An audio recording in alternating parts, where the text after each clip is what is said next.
JP's already shaming me. That clearly means I'm doing a live stream.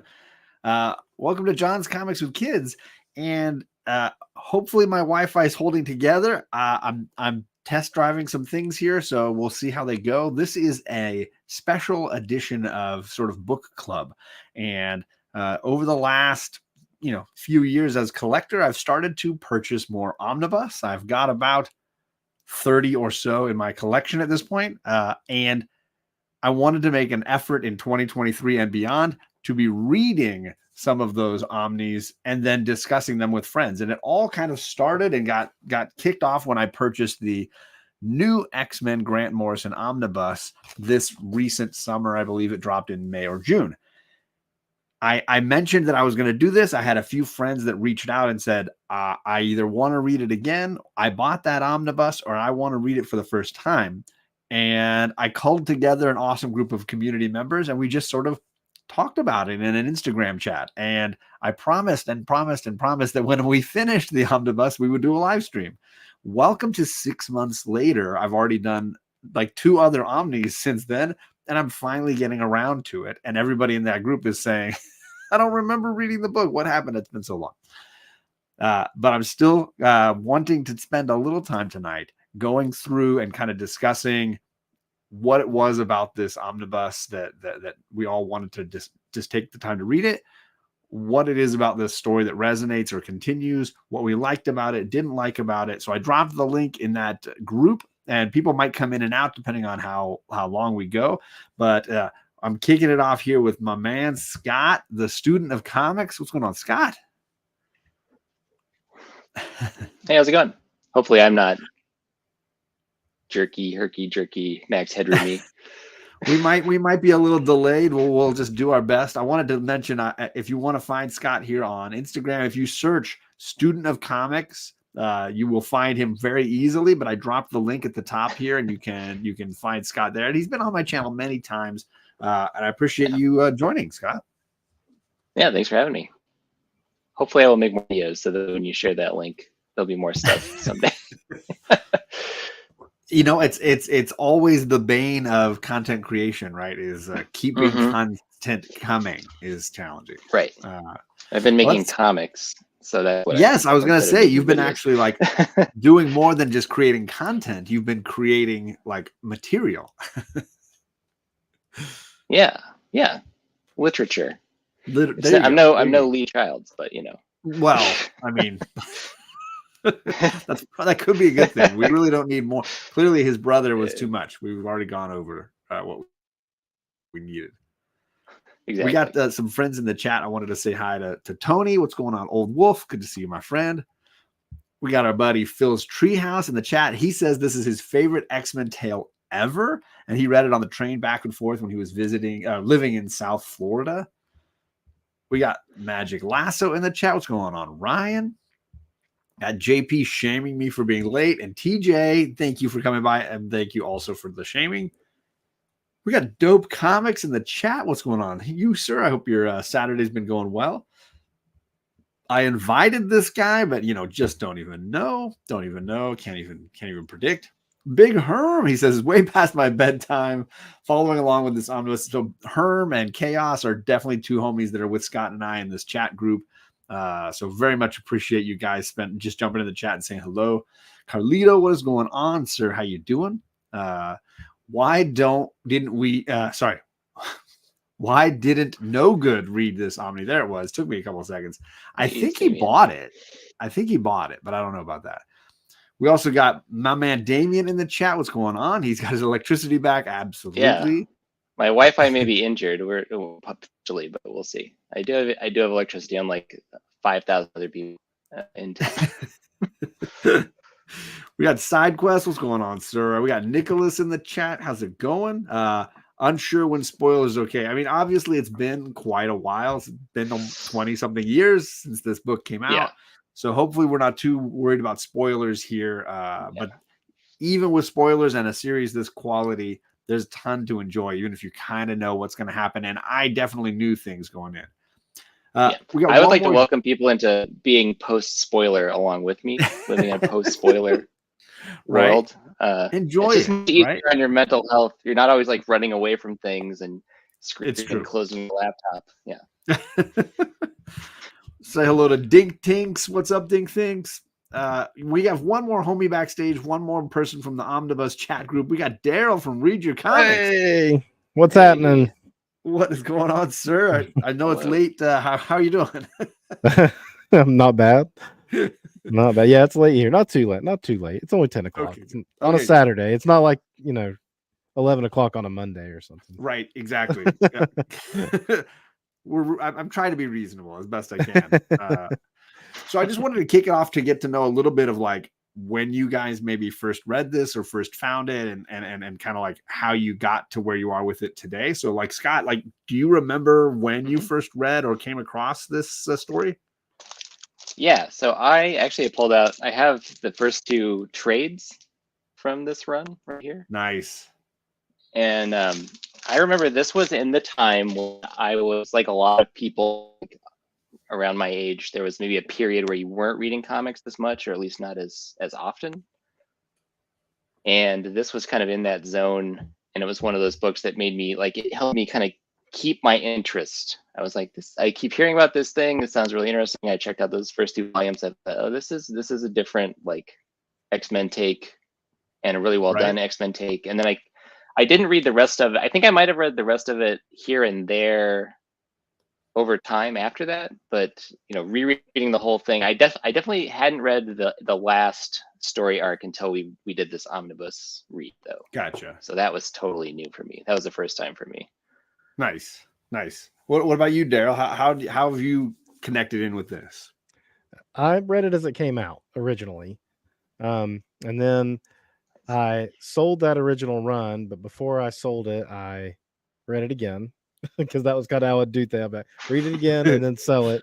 And then I had the first print of the omnibus, but I gave it to a nephew for Christmas one year. Oh, that's awesome.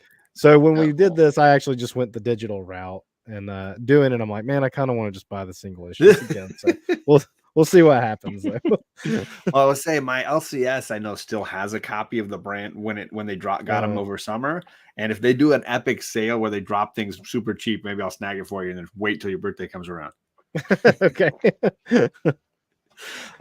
So I mean, there's a lot to unpack here, and I don't have a ton of structure to this. I just wanted to kind of go through and hear from you guys maybe what stuck with you most, what when you think to this run, kind of what, I don't know, characters or arcs or artwork or whatever, like, comes first to your mind. And so Daryl, I'll throw it to you kind of first. When you're obviously you've read it now, or, when it came out, reread it, then sold the issues, reread it when you had the omnibus probably, and then reread it now digitally.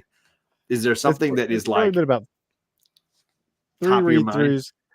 I think it was just like the whole new direction. And I know I said this in our conversation early on, is that this run is really kind of like what like Giant Size X-Men did to X-Men in the 1970s. Sure. It just took it in a whole new direction, and it needed it badly at the time because I was reading X-Men monthly at the time, and there's some good stuff in that later part of the 90s, but it was kind of stale, Sure. and this just injected some new life into it.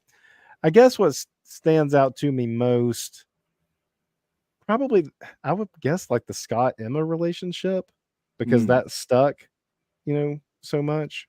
Oh yeah. And of course the Frank Quietly art that you feel like you didn't get enough of. Right.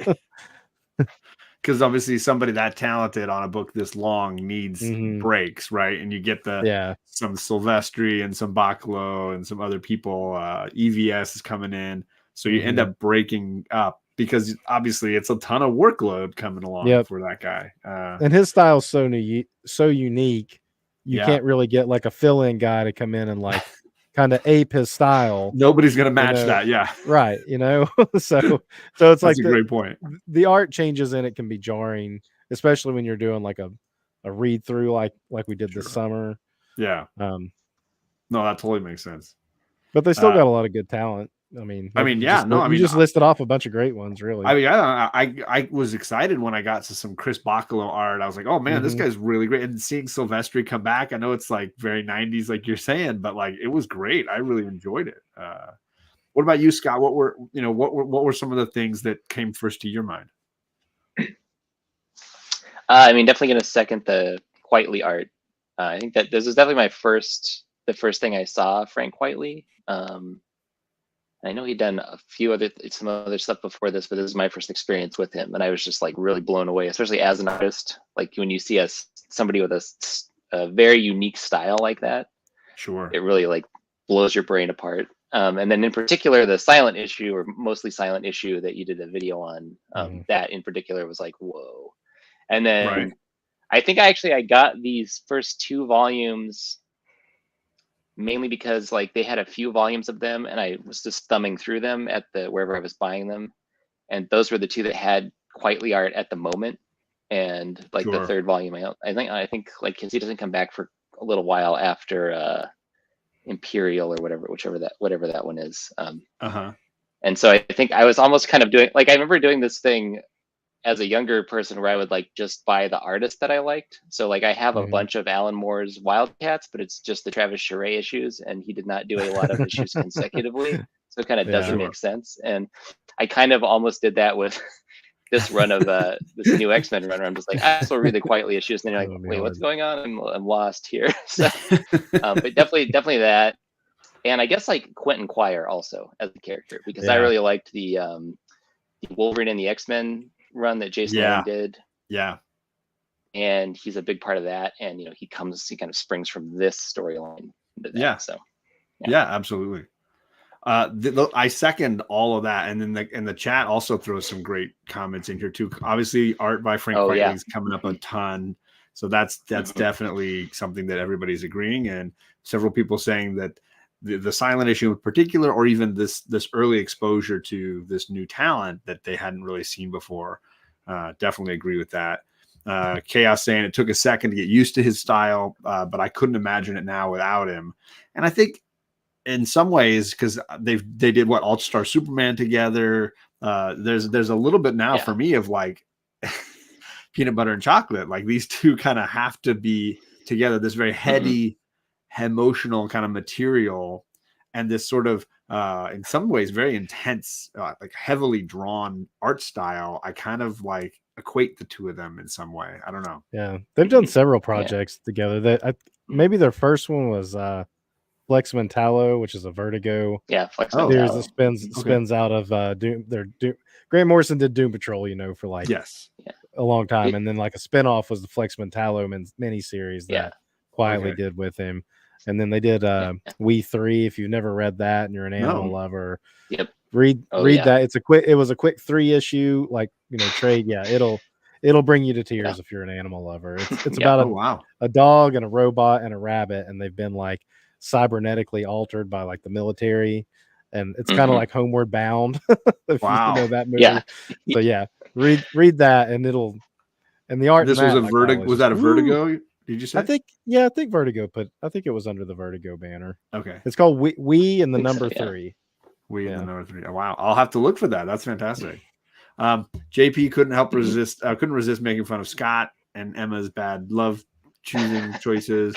And I did love that came up, because I do feel like for me, there's a lot of characters that I'm going to forever equate with this run, but Emma is like right at the forefront for me as just like the face of this, in the sense that it's taking someone who is clearly villainous over the years and making them sympathetic, but like not allowing them the easy out of being just a good guy. Now she clearly is paying for her sins again and again in this route. And so for me, like this vision of the artwork and the story, Emma is a huge piece for me, and that includes the cuckoos that Phil brings up, because it's almost like you have so many Emmas now. It's not just the one. You've got a whole squad of Emmas. Such a weird concept, and I loved it. That was another thing when I was reading this. I was like, what is this? These 5 girls all share a mind? What's going on? Totally. And then you love when like one of them rebels and wants to like kind of be a little different. Yeah. and then Mhm. of course one of them dies, and like, so that adds stakes to it all, and Yes. and Well, like you were which saying about I Emma mean, too, though, yeah, go she'd ahead. been around. They've been using her like in Generation X and stuff, kind of already Mhm. weaving her into like the Yeah. good side. Yeah. But like you were saying, they hadn't been playing up that like okay, now she's good, but she still has the little bad. Like Yeah. Morrison did it a lot better. He played it up a lot better, I Yeah. think. Yeah, they didn't let her just drop the baggage and Right. move on. And I like Mhm. that she had to deal with it. And I like that people like Jean or Logan wouldn't let her just get away with it. It Mhm. was definitely weighing on them in a big way. Uh sorry, you mentioned the stakes. And for me, Mm. the stakes of this run, you get it right off the bat with the destruction of Genosha, the killing of Magneto. Mhm. You get this new villain, Yeah. Cassandra Nova, introduced right off the bat. Mhm. She's just intense. The violence that she brings, the way that she assaults people psychically, the way she assaults them physically. I was just stunned by how quickly they just upped the ante. We're going to wipe out all these characters.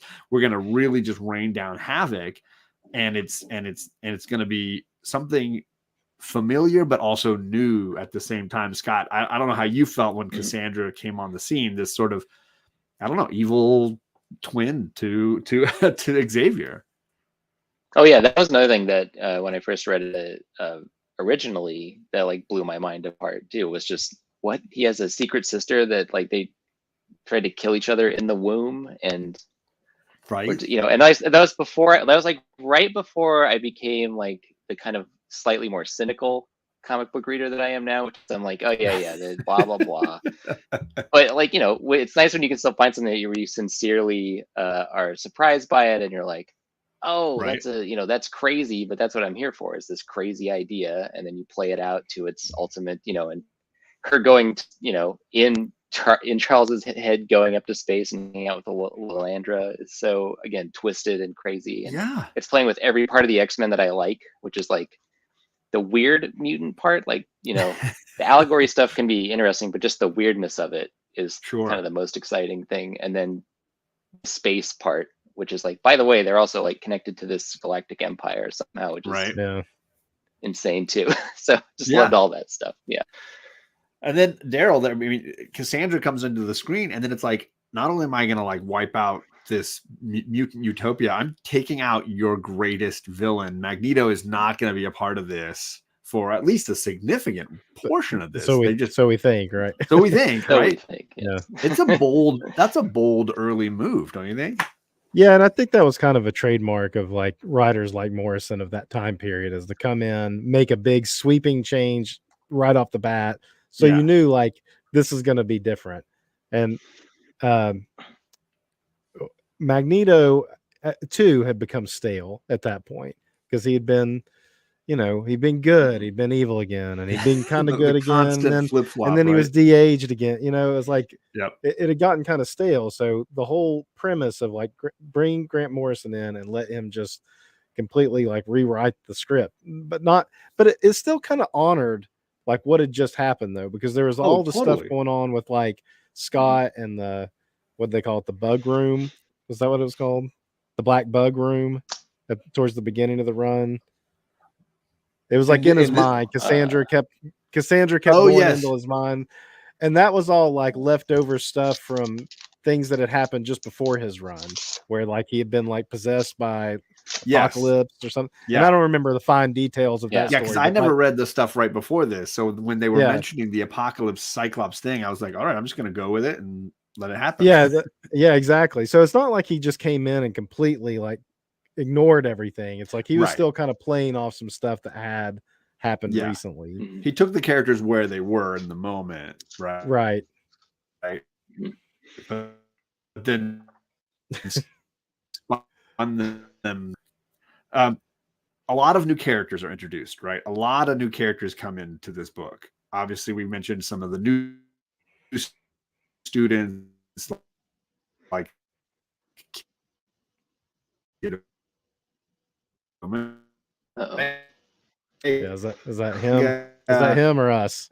I we got I'm like, I think it must be him because you're fine. Okay, yeah, you are too. Am I okay? Okay, good. Well, I mean, not good, but And We'll get it's him back. me. I hope he's not getting in a Yeah, snowstorm in California out there. yeah, not likely. yeah, I know. No snowstorms down there. Yeah, it's not. It's definitely me. No storms at this point, except the one that's not really in this book. I heard you say beak in there somewhere. I did. Yeah, I did Beak. say beak. I was just gonna throw it to Daryl and let him tell us. Is there a character that is a new introduction character for this run that you really liked?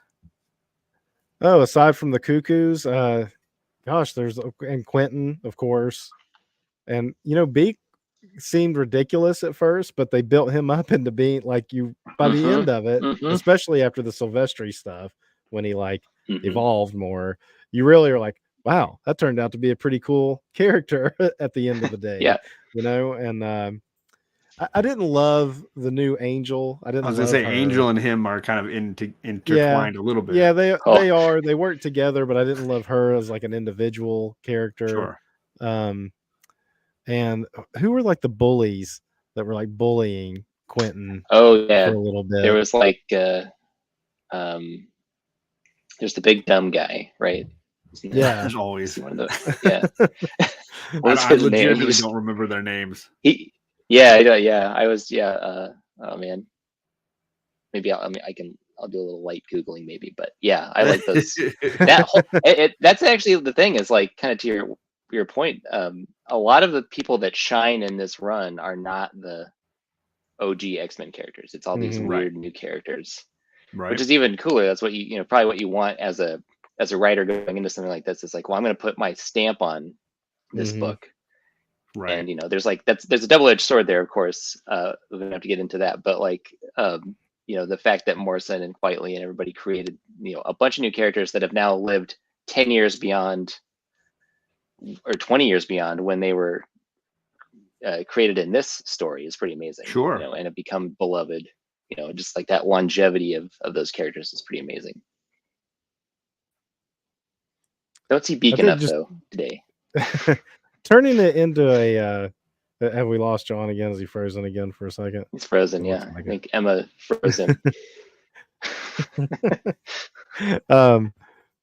Turning it into a school in general was I'm sorry, hold on, my dog is chewing up something. Dog attacks, technology attacks. Turning it into a school in general, like a real school, with like a full student body was something new as well that I think is still, they still kind of do well. Everything's Krakoa these days, but that lasted for a while. Like the school system, I mean, like one of the later titles. Oh, well, you have classrooms and you have hierarchies and social interactions and teachers and students and headmasters and homework and yeah.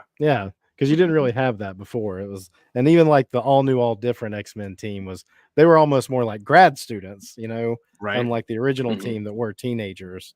Yeah. But even they didn't really, you never saw them really having classes other than, the Danger Room. And then you're getting to see some of our beloved characters as the teachers and as the professors and as the leader, and then a new generation of, because a lot of the new characters are just students now.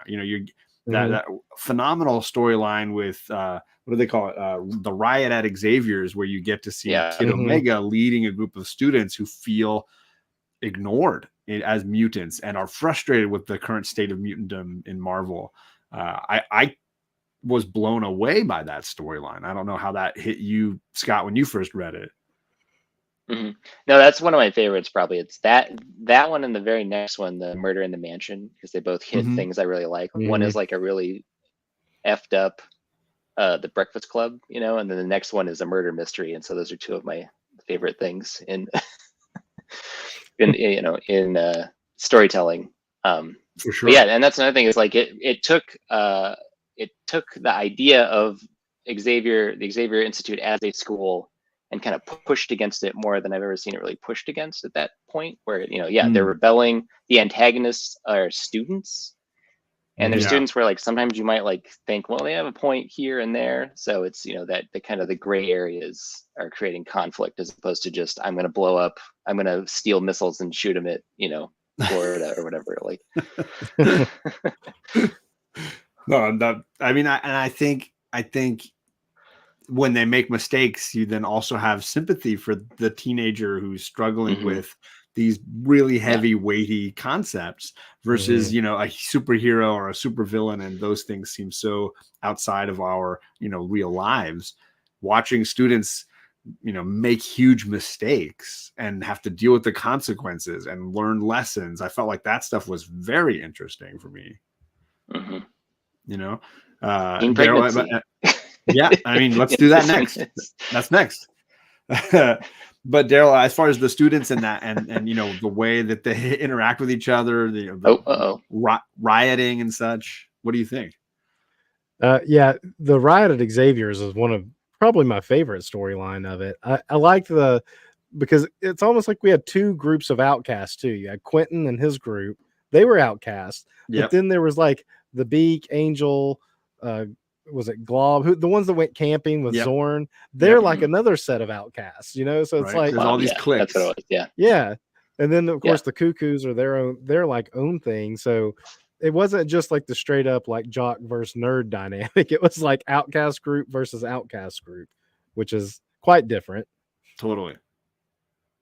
Am I freezing up again, or is that just Scott? No, that's Scott. Scott's okay. Good. I see you this time. I don't know. Daryl's like, it's just me. I'm just riding the raft here.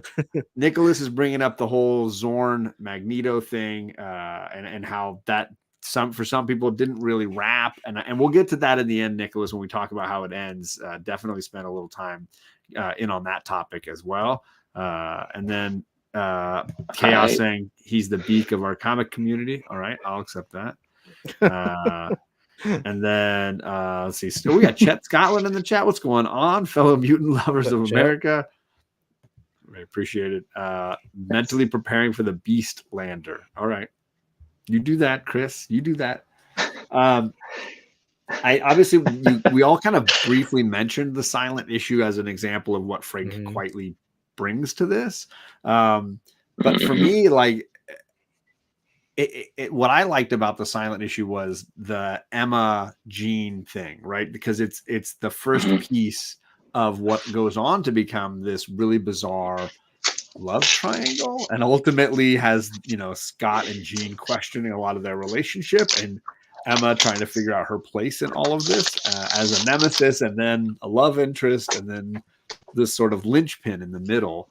Daryl, are you Team Jean or Team Emma? Where are you at in that love triangle? Ooh, that's a hard one, because you know, you want to go with the purest of Jean, but like, you know, Emma's just so lovable in her wicked ways at the same time. And Scott is such a piece of clay, right? He'll go whichever direction the ladies tell him, right? Yeah. There's also the like just generally being over Scott and Jean. It's a whole like it's been done. It's been done, like, you know, in the Burn run when like they're in the Savage Land and he thinks Jean is dead and he's like over. I was like, yes, be over Jean. Like, I'm ready for that. He grows that little mustache.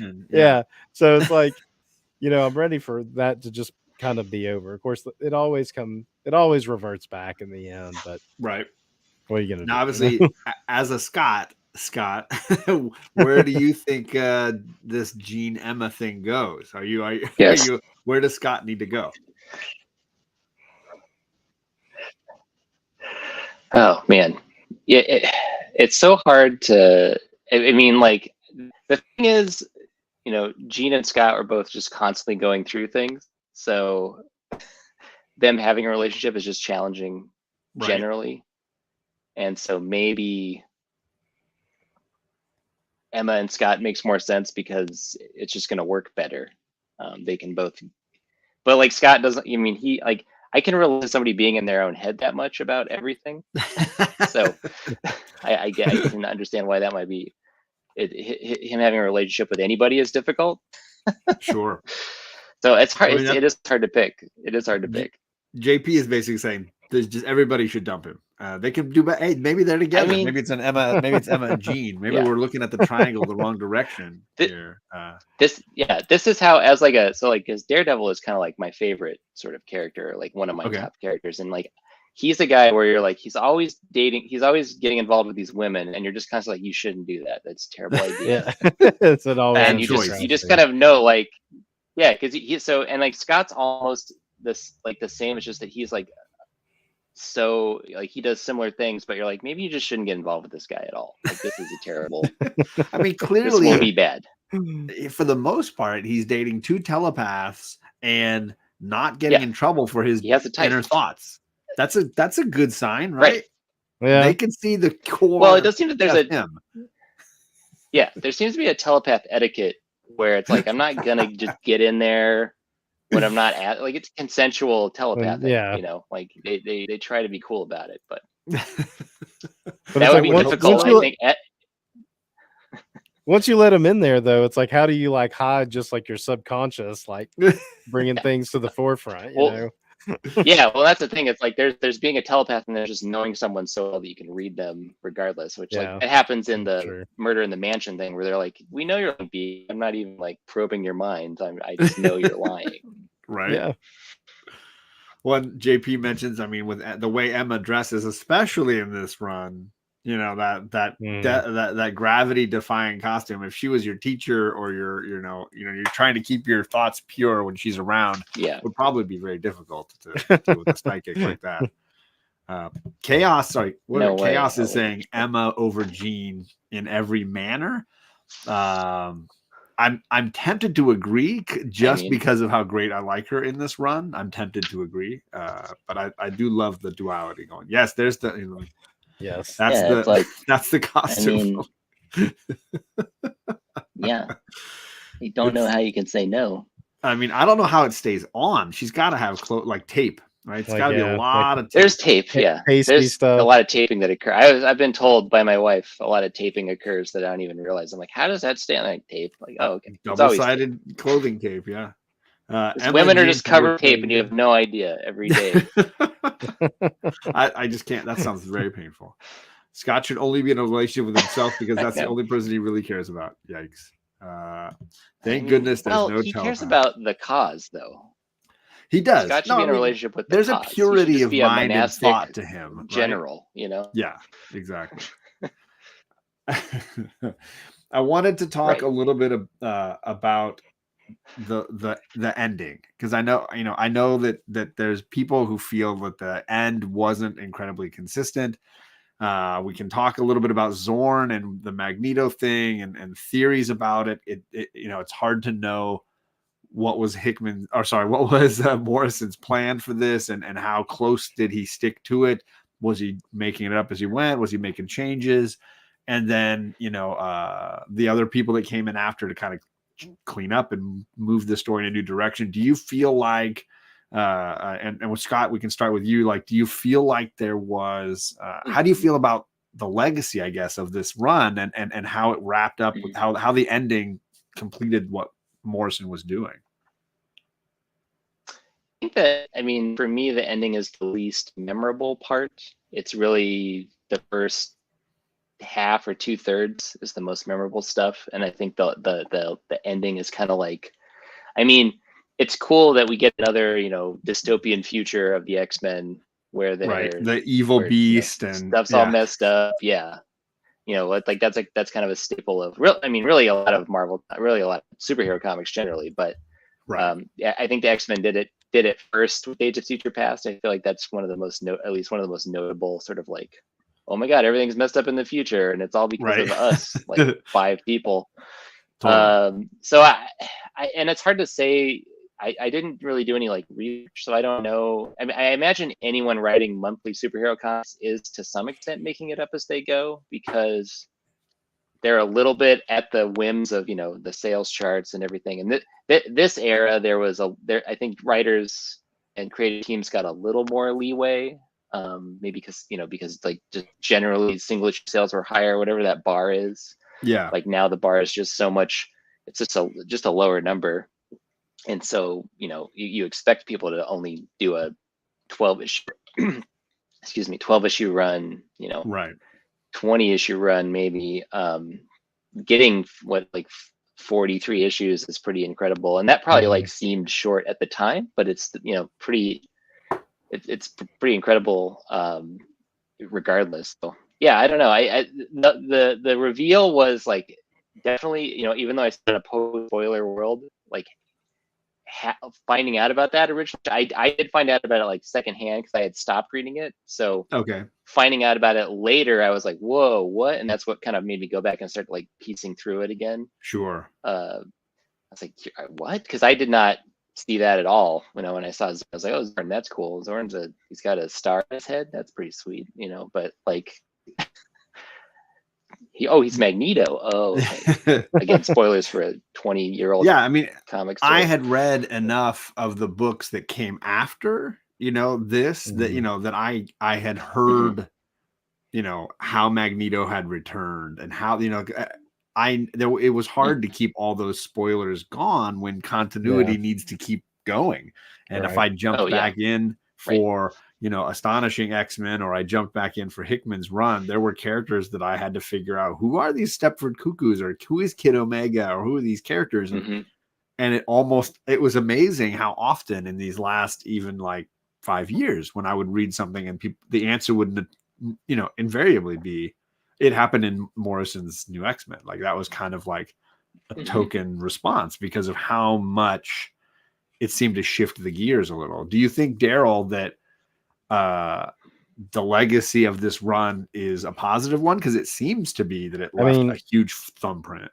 Yeah, I mean, it obviously did with, like I said, the Emma Scott relationship still carried on for, I guess it's still somewhat going on to this day. I don't know. But yeah, I mean, it's definitely back and forth.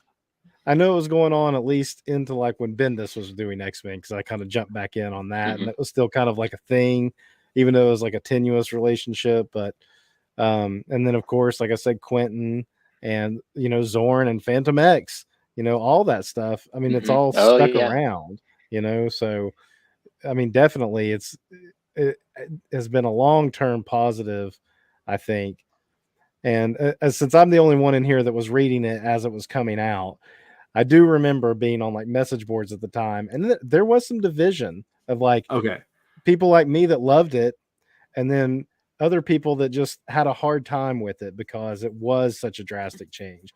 They took them out of the traditional costumes and put them in like more like the movie style costumes. And and there's things I didn't like when they gave Wolverine a goatee for a few issues, and there's stuff like that but I just rolled with it, hoping that like eventually this will go back, because nobody's gonna like Superman's mullet. You just kind of gotta go with it for a little bit.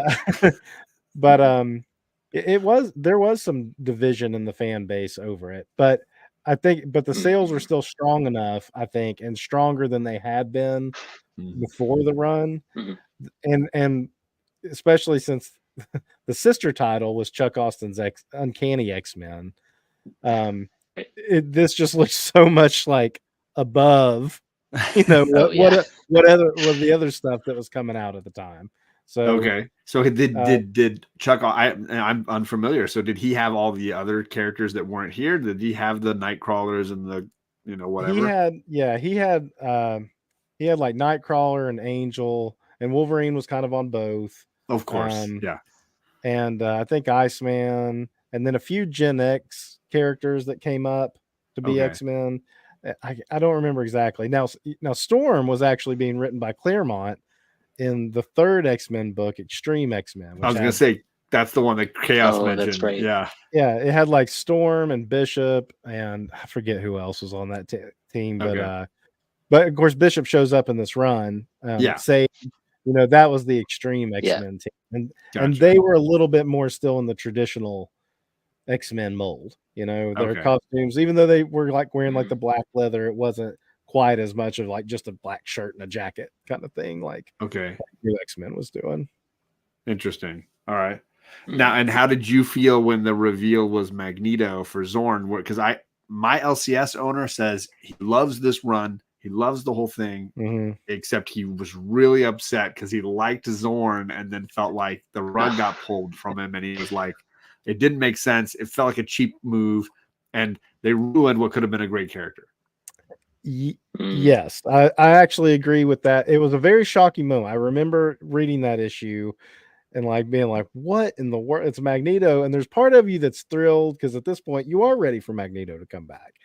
And so there's part of you kind of thrilled about that. And then there's also part of you that's going like, oh, this is like Grant Morrison's love for like Silver Age kind of storytelling where stuff does kind of like Magneto would pull off something like this. But at the same time, you had grown to really like the Zorn character as its own individual because he was character. like this teacher, and he was connecting to the kids, and his look was really cool. And like Scott mentioned, this concept of a star, or like crazy ideas happening. Yeah, so definitely all of that stuff. You're like, oh man, I wanted that Zorn character to be like a real character, which I guess they kind of retconned it after that he was somehow. And I don't know how they did that because I do know that he stole his Zorn identity or something. Yeah, I don't know. I don't know how they like that. followed it up later, but like I do know that about like a year or two after Morrison was gone, they kind of brought a Zorn character back and tried to explain what happened there. But and reading it again, I still don't really ever see any like real clues that it's Magneto. It does feel like it comes out of left field, which is pretty jarring. But like I said, if you know Grant Morrison and you know like what he likes about superhero comics, it makes a lot of sense because you do think of like Magneto posing as some other character to just get inside, and he's always been this sort of flawed leader anyways, this bad teacher, bad instructor who doesn't necessarily give you the best advice, but he does have maybe some good interests at heart. So there is a little bit of that, and so I'm on the fence about it because the look of Zorn is so cool. You want to have that character just in the universe, but like you said, getting Magneto back is a good prize to trade for. It's hard to know. And Chaos says he thinks Zorn's really cool. Chet is a big X-Men guy, and for him to say this, I really dig. He's like, it was weird for me at first, but I ended up loving it. That reveal was wild. That's about as high praise as Chet's going to say for anything that's not Byrne and Claremont working together. So I will say this too on the ending with Magneto though, is when he does like go to like into Manhattan and is basically like ripping up Manhattan, because that wasn't at this time in Marvel, they were putting less emphasis on like continuity across like the whole line of books. Okay. So it's like that's happening, and he's just like wrecking Manhattan, and it's not mentioned in Spider-Man. It's not mentioned in Daredevil. It's not mentioned in FF. And it's just not in FF. Yeah, it's not mentioned in any of it. And that was kind of like, and it's almost like he went too far. And I'm not really blaming Morrison necessarily. That was more of like editorial. No, it's an editorial, yeah. It's like, hey, if you're going to do this, we need to make the other books reflect it, or you need to dial back some of this like mayhem he's causing. Yeah. Yeah. That's a good. Reading, like to your point, reading Daredevil at that time, it's just like all this is going on. Yeah, and it's a little just pocket, like wandering around New York, being sad and like being Kim's upset about something. It's like, but the Magneto's destroying everything. You guys didn't notice that? Like, right. Like, for me, I mean, I find this very interesting because I was not reading Marvel at this time. I took a huge break towards the end of the 90s. And then I was reading a ton of DC and Vertigo and Indies until, quite, recently. I never really went back to Marvel. So for me, this is an entire era of time that I missed out on. I've since gone back to read things like Astonishing X-Men and this. And for the most part, it was like, I've never read the Bendis X-Men. His Ultimate X-Men, right? Was Bendis? No, he did some Ultimate X-Men, but he did the one where they brought the original team back from the past. Yeah. Okay. And that was probably around like 2011 or. Yeah. So I have this big blank space in my X-Men knowledge that it's just like I've been trying to fill gaps when people tell me this is essential or this is really interesting or this is really different. So I find it interesting to know kind of where Marvel was or what they were doing at this time, because somebody pulled the plug out of the bathtub for me. I missed all of this stuff. I wanted to talk a little bit about the Weapon X program, because that stretches through a bunch of this as well. Because we get John. Sorry, I have to tell you something. It was always Weapon 10, just so you know. Okay, just want you to know that. Thank you. I appreciate that, Rob. My Really, buddy Rob texted me just to let you know that. that's so important. I appreciate Liefeld checking in with us and keeping us up to date on it. Yeah. Yeah. Sleepy Reader says, I wouldn't worry about missing Bendis's X-Men. All right. Fair. It's got some nice Stuart Immonen art. Okay. Yeah, it does. I'm not a huge Bendis fan, really. I liked his Daredevil run and stuff. Yeah, I but was gonna say Daredevil and the original New Avengers runs. I really love. That's the peak for me. But it, Alias is my peak, but yeah. Oh, I that's like a good the one. concept. I like the concept of like bringing the original team from the past and plopping them into like I like that concept, but there's so much like Bendisisms in it that you just kind of like the dialogue. Yeah, Mhm. the Bendis dialogue. Yeah. Sometimes it can like affect certain stories and people don't Sure. like. Oh, and I forgot Powers. Yes, I do love Powers. That was a great series. Yeah. Love great Powers. series. But like, so the Weapon 10 program, we obviously get Phantom X in this. That's one of those, and then a Weapon character, and then we also learned that Captain America was where it all started as the first weapon. Yeah, I thought that was interesting. We get these like Sentinel weapon hybrid creatures. I think they push a lot of buttons on this concept as well. Daryl, did you have any fun with this? Like Weapon X, Phantom X is a weird character. And I still don't know, even after all of this and reading like Uncanny X-Force is another one I caught up on.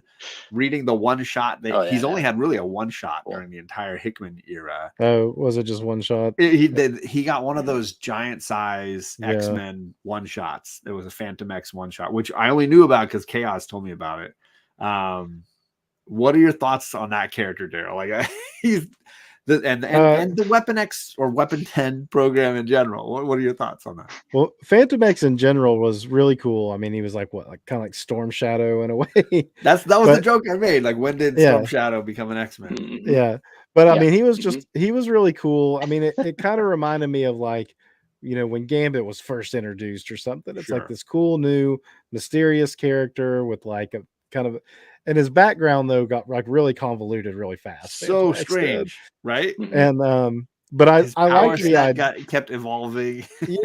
And like his ship was like that is his mutant power was having the ship, all the stuff along with him.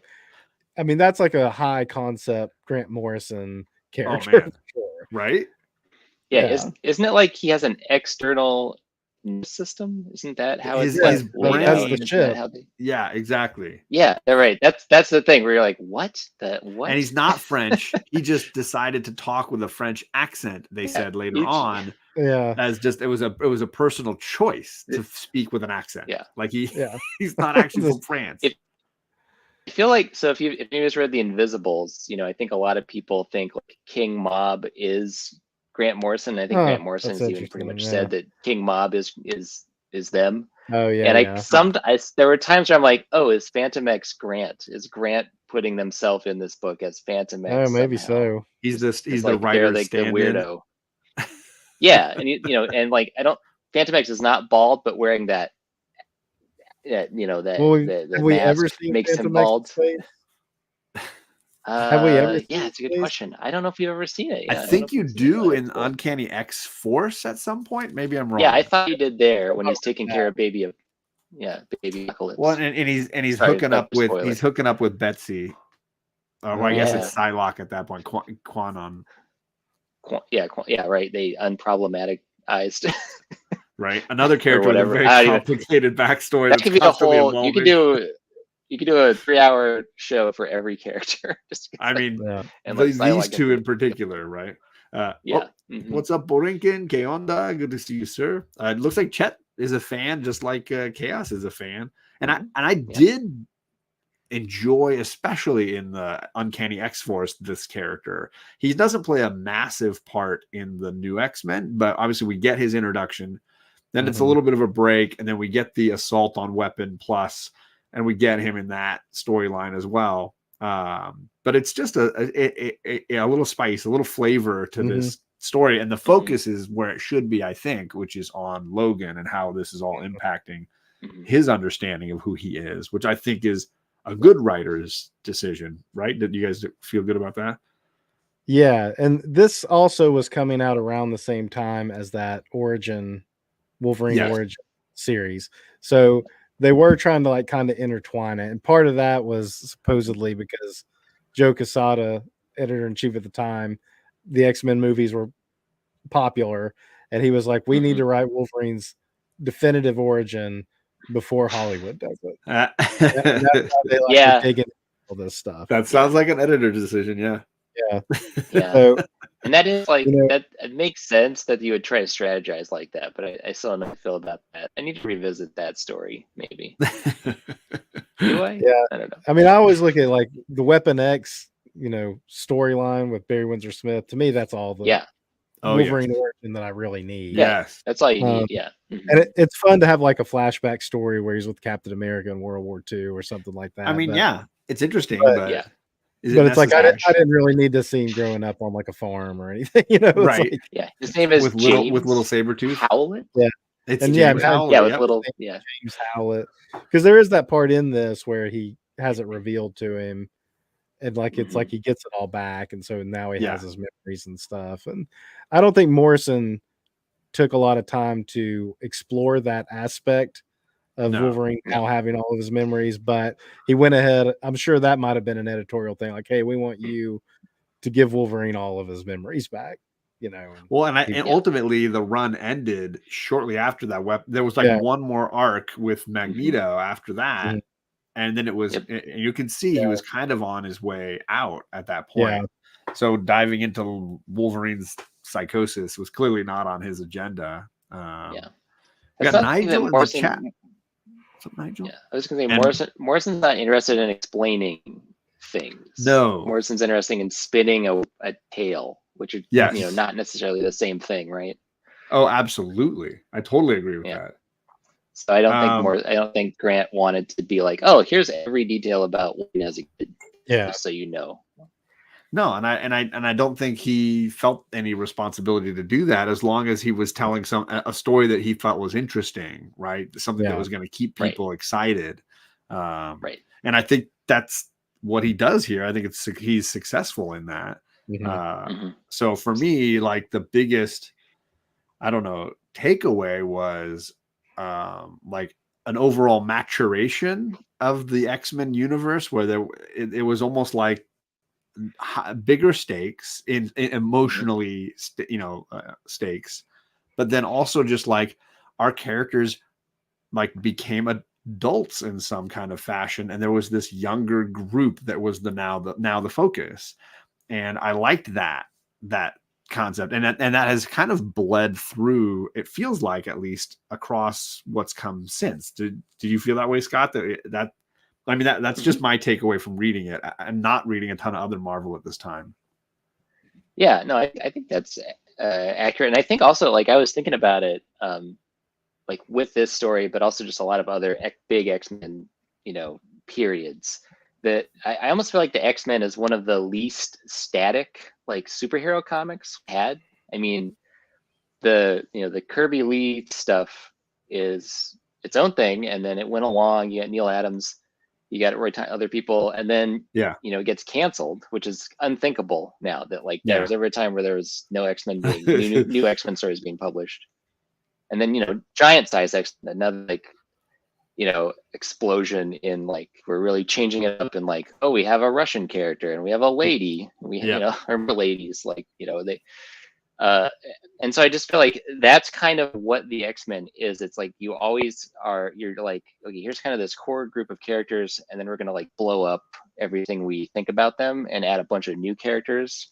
And it just and it can be intimidating because it is unwieldy, I think partly by design, because that's what gets exciting about it. And then it kind of goes through the cycle of now it's so unwieldy that people abandon ship, and then you have to kind of find a way to bring people back in, and then it explodes again. It's kind of like when your focus is a school, you'll have very few characters that stay constant, right? They're going to age, and new characters will come in and come out. And, I think, to your point of it not being static, I think it's one of the few comic book superhero universes where characters are allowed to evolve. And, Kitty Pryde is ultimately like the benchmark for that, right? The character who was designed as coming in as a young teen, and we're going to watch her mature into a leader, into, somebody who is, taking care of others and, being a headmaster or a teacher. And it's like, I don't think you get that same design in a lot of other comic book universes. Characters stay pretty static, right? And this feels like something, and obviously Claremont introduced this concept, I think, in a big way. But I think Morrison expands on it, right? Daryl, did you feel that way? Like that concept of change as a fundamental part of the X-Men universe? Yeah, I think that's what he went into the whole run, kind of like, and it was time, and like I've said it several times, it's time for that change to happen again. It hadn't really, that's one thing Claremont does really. When you break down Claremont's like his original run, you've got like the first all new, all different team, and he runs that for like about 5 years before now the roster starts flipping a little bit. They bring in Kitty Pryde and new characters come in and some come and go. And like, change is like the constant throughout that whole run. After Claremont leaves, things get really static for a long time. They try to introduce some new mutants and stuff, but like for the most part, it just kind of stays the same. Sure. And then Morrison comes in and it's like, does it again. It's like, it's time to like shake it up, change it again. Just so in so many strange ways, Morrison like really honors the original, like the great eras of X-Men without diving too hard into nostalgia. I mean, he does do Phoenix again, but without like without diving too like hard and like on the nose into the nostalgia aspects of it. Well, because it's a fine line, right? Because he can't go so far astray that people feel like, well, this isn't my X-Men. Because you're going to get that response. But he does go to in my opinion, the core tenets of what Claremont was trying to do, and I think that was the continued evolution of these characters and the status quo not necessarily staying that way. I wanted to comment on a couple of people that jumped in the chat. We got Perry. What's going on, Perry? He was talking about a really great campy movie tonight on I think he was, I don't even remember. I think you were on Dylan's Horror Show talking about Bubba Hotep. Very fun movie. If you haven't seen it, very entertaining. So shout out to you, Perry. I hope you guys had a good chat about that. Jonathan Hickman is now doing Ultimate Spider-Man, and we could go in a whole other way on that, but we're gonna stay away from that. I don't know. I'm here for it. Got a current book. I don't think he's got anything I know of. The last thing Morrison written that I can remember was Claus, Santa Claus. But I'm sure there's something else that I'm just not thinking of. But the last like mainstream thing I feel like he wrote was Green Lantern, and that was Green Lantern. Yeah, he did season 1 and 2 seasons, right? And that's the last like mainstream superhero thing that I can think of. I totally forgot that one. Thank you for bringing that up. We got Sleepy Reader saying humoring the past while mixing things up is a Morrison hallmark. There you go. That's a great way to think of it.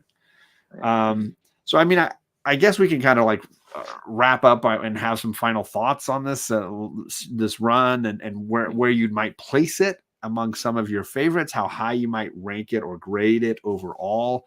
And I know it's hard to separate the art and the artist and the nostalgia and those kinds of things, the age you were when you read it.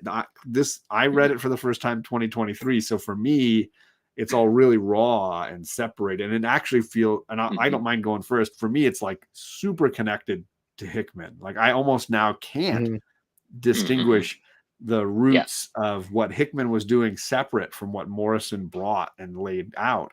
And it almost felt like what Morrison did in these 40 something issues is what Hickman was trying to do across 8 titles a month for 4 years and blow it up as big as he could possibly make it. And whether that was editorial telling him what they wanted from his era or whether that was his goal and design to begin with, it just felt like Morrison writ large in a lot of ways.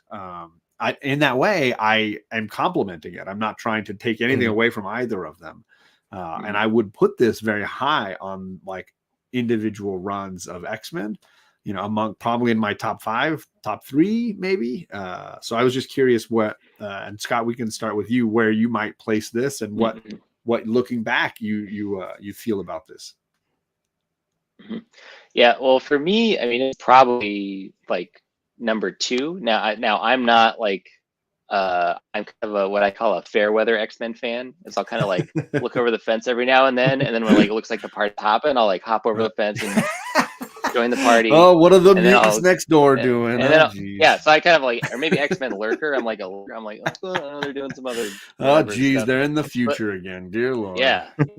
But like, because I just feel like you can't. I mean, like the Claremont run is the one, just because it just kind of is that's foundational, even though it wasn't like literally the beginning, but it kind of was. Right. Like it's the beginning of the X-Men as we know them. I think now. Truly. I think all respect to Jack the King and Stan the Man, but the Claremont run is like that's the X-Men as we know them. So for me, like just partly because it's just one like I was steeped in, this would be number 2. I'm sure there's other runs that I'm just like forgetting about, but I think it was also like important, kind of to your point, how like the Hickman run pulls from it.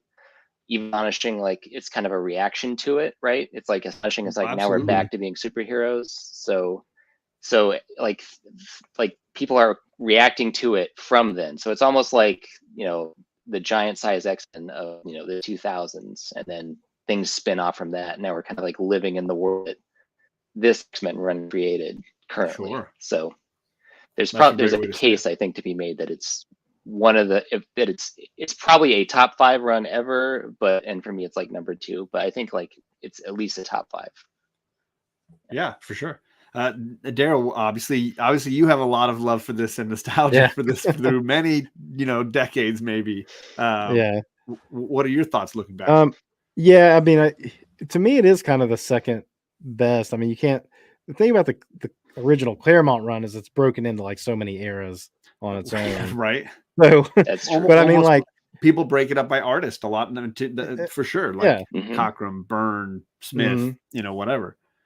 And so, but I would put this kind of in my second chunk. Like if you think of the Claremont run, the original Claremont run being like through the Byrne era, the first Cockrum and the Byrne era being like the first era. Yeah. That being number 1.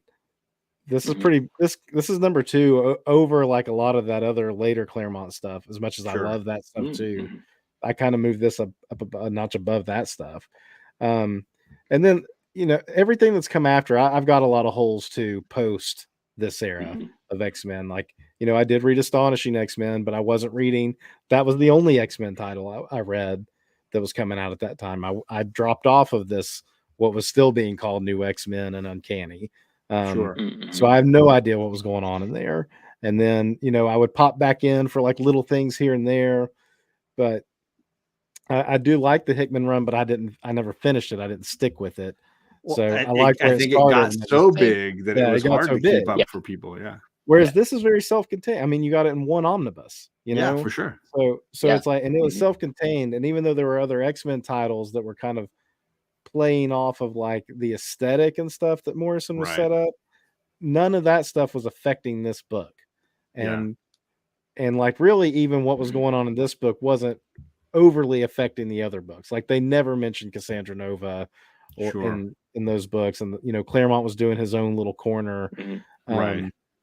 Nobody was talking about the death of Genosha and everybody getting wiped out. Well, that may have been mentioned, and there was still fallout from that, but like it wasn't like that wasn't the main centerpiece of those titles. It wasn't a crossover event or anything. Right. Yeah. They weren't doing crossover events during this time period. I don't think they did one until House of M, I think, was the first crossover event of the like Casada era. And then they did Civil War, and then they started doing them every year again. But But yeah, I would definitely put this as like my number 2 chunk of X-Men after the the end of the Byrne run. And I think it's smart to maybe consider it in groups of like 50 issues in a row Mhm. because it's obviously easy to put Claremont at number one, but if we're breaking Claremont up by 50 issue chunks, his Mhm. first 50, second, yeah. but kind of like this is 50 issues or whatever, Mhm. or Astonishing was a lot less, but like, you break it into those pieces, then it's easier to look comparatively and not obviously the sheer mass of what Claremont did is not really fair by weighing down the Yeah. scales, right? Right. Yeah. Yeah, that's Sure.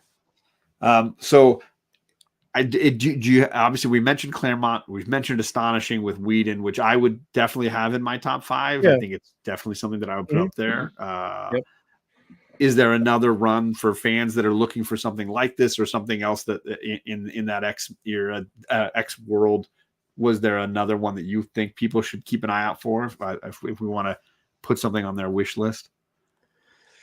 Oh, after this, I mean, I mean, we've hit a like lot I of the said, highlights. yeah, Sure. no, like I said, it's so spotty. I mean, obviously the Astonishing Whedon run and the Warren Ellis Astonishing run that came after the Whedon run is pretty Oh, good I've never too. read that. Oh, it yeah. was Like Simone Bianchi drew a bunch of that, right? Yep. I think. Oh, Yep. nice. Yeah. Mhm. And See, look, It yes, looks you're super adding to cool. my list.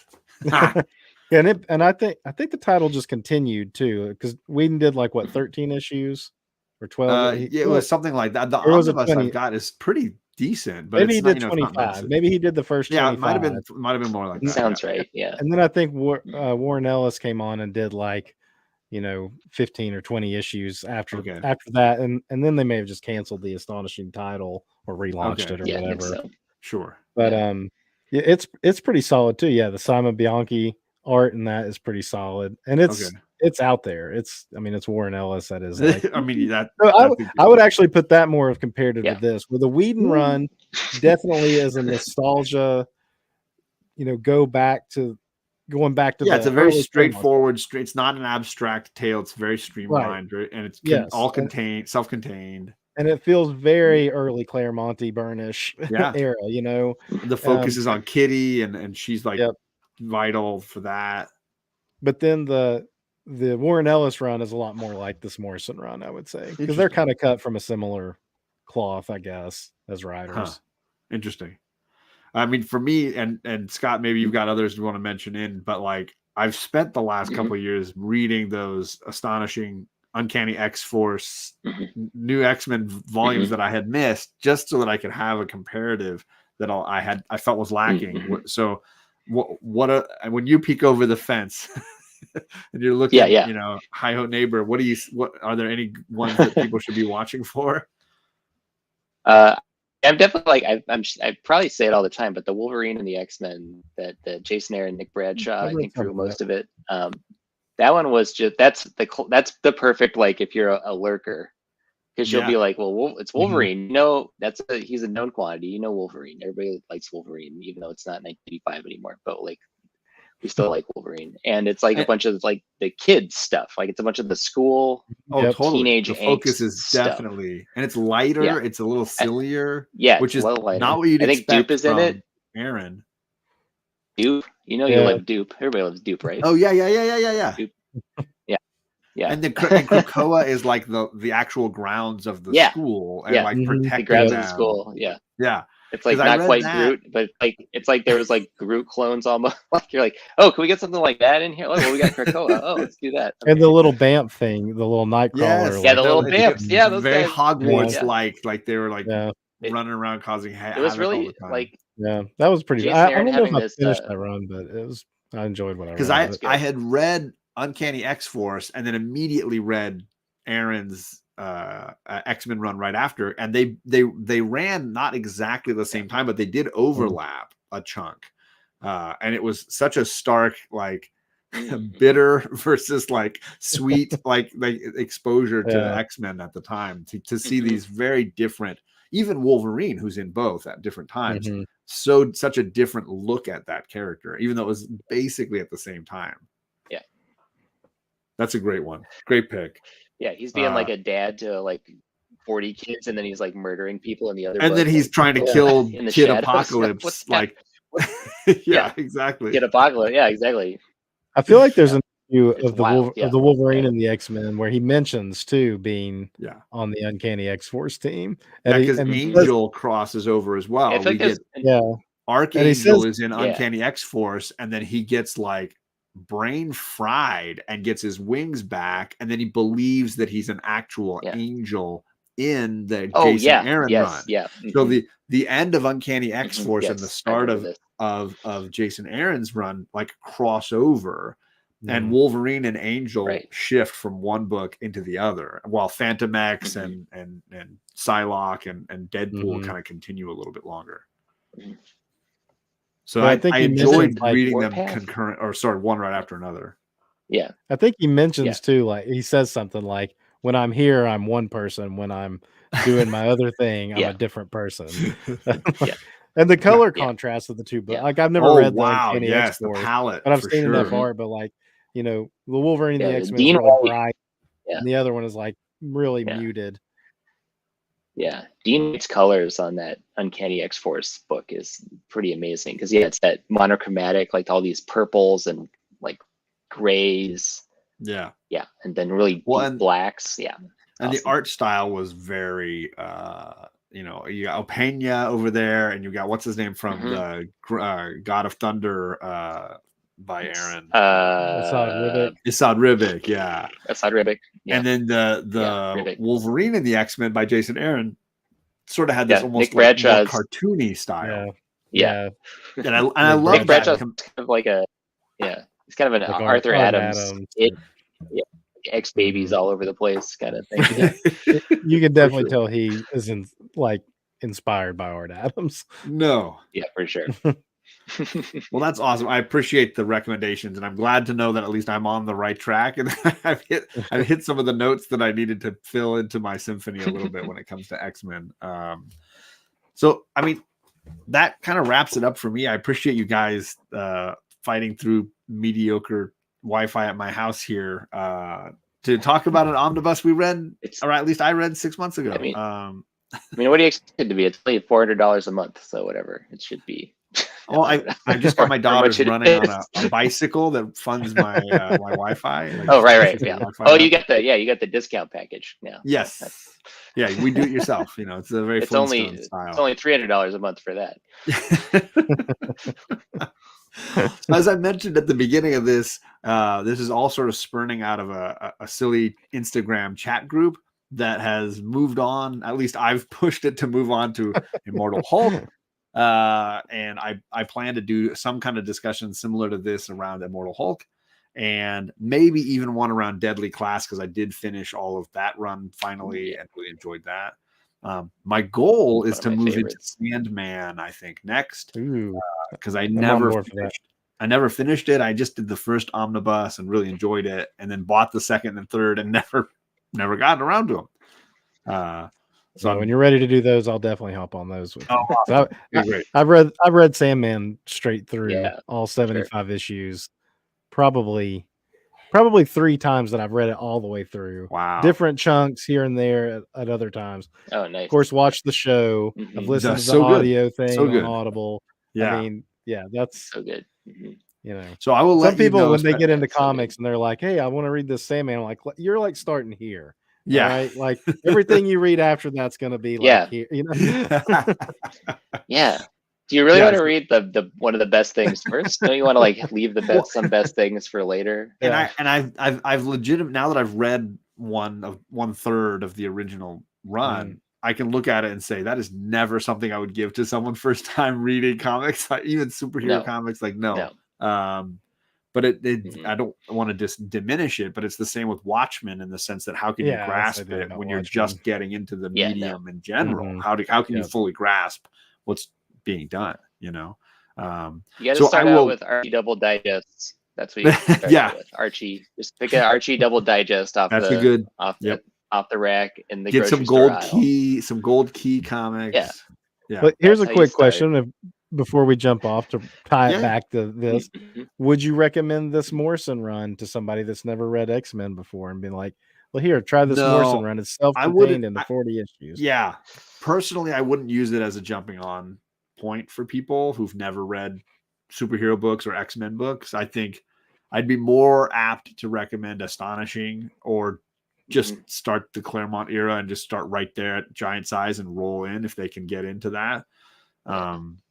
It's, anything will be dated, but I think this just comes with so much heady baggage that I don't know it would be an easy intro. What do you think, Scott? It's hard. I'm a little on the fence because I see what you're saying, but I also think that there are a lot of people, especially like my age, that have like ambient X-Men experience. You know what I mean? Like from through the movies and the cartoon. Yeah. And I think that might be enough to get them like into it, especially if they're into like this kind of story, this kind of, if you feel like they can hang with a Morrison type, the Morrison weirdness, then maybe.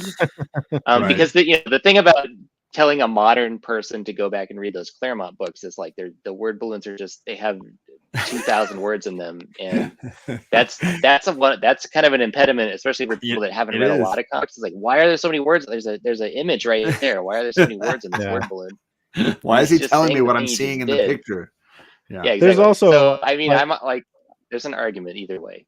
Sure. There's also a lot of, because I'm rereading again those early issues with my kids, the early classic issues. Yeah, I've been reading it via classic X-Men, and they love it, of course. I mean, it's like written at their age level anyway, but like if you handed that to somebody, there's a lot of like raw hokiness of monthly deadline comics, like the stuff with like the leprechauns showing up and like like Count Nefaria, you're like, who is this like weird? Is he Dracula? Like, I don't get it. There's a lot of weird stuff that I feel like if you were trying to get like a 25, 30-year-old today, they'd be like, what is this like that you're giving me? Or I mean, they would look at it almost like Gold Key Comics or something. So does that mean you would recommend something like New X-Men to I somebody? think I would. I think if they're like new to comics, like they're new to comics, with like, hey, I want to try something. Yeah, I've seen an X-Men movie once. Right.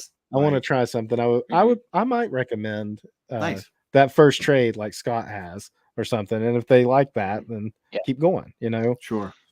And then once they get familiar with the medium, then they can go backwards, really. I mean, because then they'll have more of a respect for like, okay, I see this is written in this time period, Yeah, for sure. Now I can totally see that. Awesome. Well, I will let you guys know when I decide to start in Sandman and kind of where I'm at. Although I will admit, like, I've already finished one omnibus, so I'm already a third of the way in. And for those watching or catching the rewind or whatever, look forward to the Immortal Hulk one, which hopefully will happen in February, and a chance to kind of talk about that character and that universe a little bit. So that'll be the next phase in the Omnibus Book Club, if you want to call it such a thing. Guys, thanks so much for joining in, and hopefully we'll see you guys again soon for another one of these. Thanks for having me, John. Thanks for forcing me to read it again. Yeah, thanks for exactly. Thanks for making me finish it. Right? Oh, because you finally came around. That's me on Immortal Hulk. I finally got around to finish it. Yeah, see, I still need to finish that too. I got yeah, same. All right. Good night, everybody. Night.